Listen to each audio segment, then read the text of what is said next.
17crew.com. Live. Casting while you brew. Bottle, keg, consume. You are now connected to the official Homebrew Wednesday. Cast. Boom. Cheers. 17.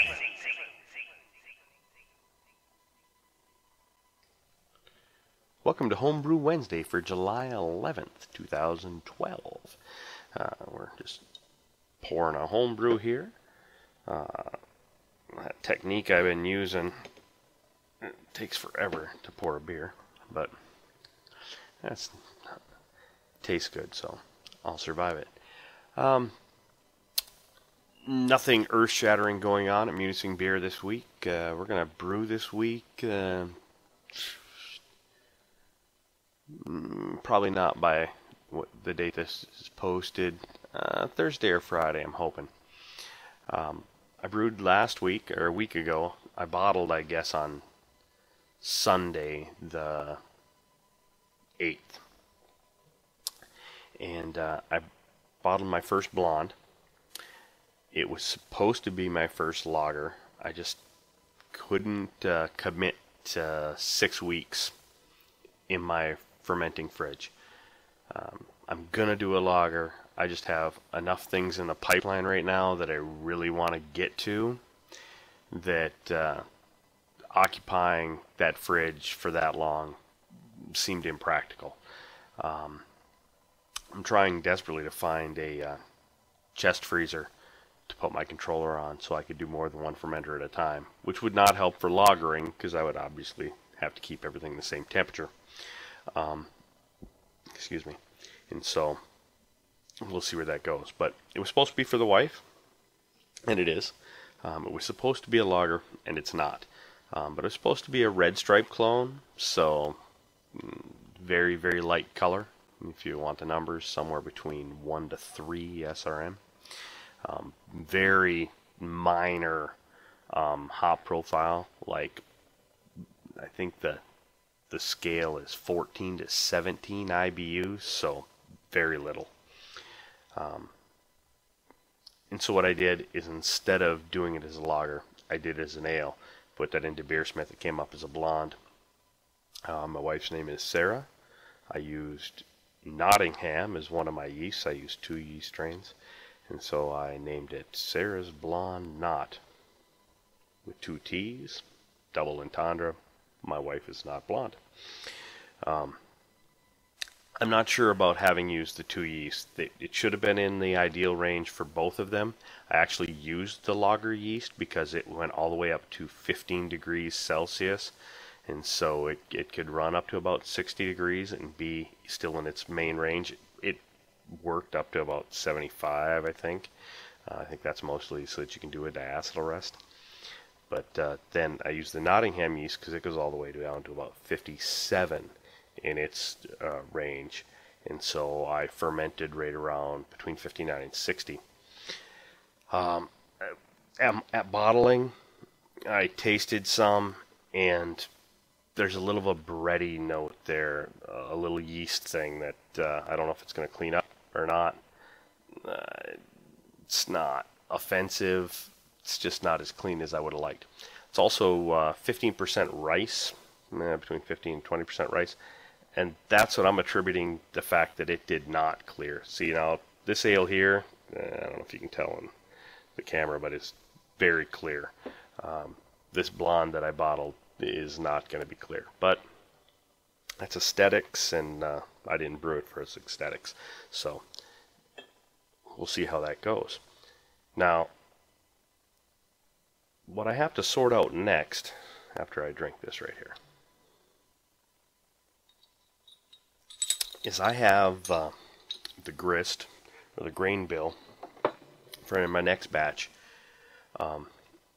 already ground, ready to go in the garage.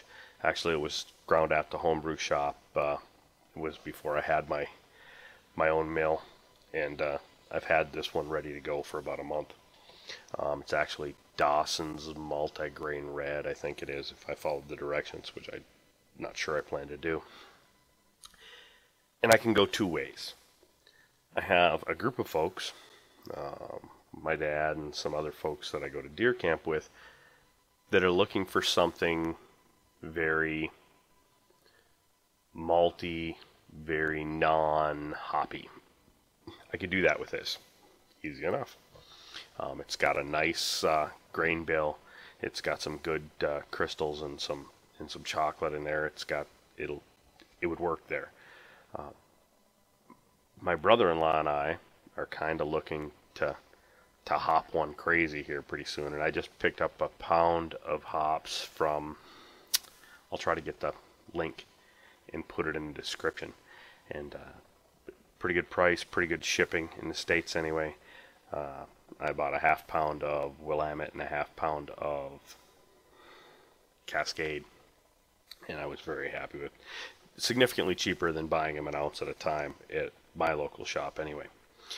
And so what I need to sort out is whether to do my first dry hopped beer, where I bitter it balanced more or less, give it a big dose at 20 minutes, a big dose at 5, and then give it a dry hop after about 3 days, just right in the fermenter. And I'm going to do that. I just don't know if I'm going to do that with this batch or not, and that's a decision I need to make. I think I went with SO4 when I bought yeast, so it's going to be a little less clean. Shouldn't go quite so low. So that may or may not affect how I decide to do it. Usually when I'm looking for something to go crisp and clean, I go USO5 safe ale, and this is USO4. So and comments and ideas about that are welcomed, but that's kind of what I'm doing. I'm going to do one way or the other later this week. I'm going to do the lager at some point. It's probably at least 4 batches from now, just based on what I think I want to get done, which is why I didn't lager this time. It's because I have about 3 or 4 batches that I'd really like to get accomplished in the near future. And because of that, I didn't feel like I could give up the time that the lagering required. And truth is, although there's a little yeasty note there that I'm not sure about, with no carbonation on bottling day, that blonde, I like it. So even if it doesn't meet the wife's stress test, it's going to be okay, because I enjoy that one so far. So I think that's it. I think we're going to wrap it up for today. Cheers, 17. It's time for me to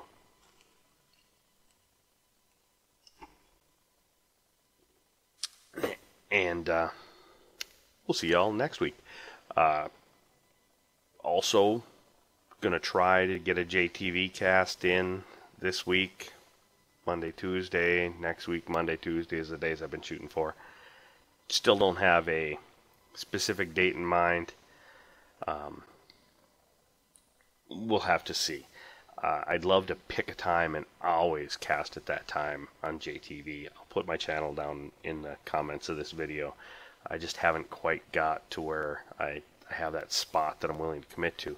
And there's enough other casters from 17 Brew Crew, 17brewcrew.com. I'll also put that link down in the item in the description. That a lot of nights I'll log on and think, well, maybe I'll cast tonight, and I'll look and I'll go, oh, well, look, Maniac's casting. I'd rather watch him than screw around doing my own. Get the fuck away from me, asshole! And that's just an example of one of the 8 or 10 folks that would cause me to do that. So, everybody have a wonderful day. Once again, happy Homebrew Wednesday. Cheers, and this time I'm really gonna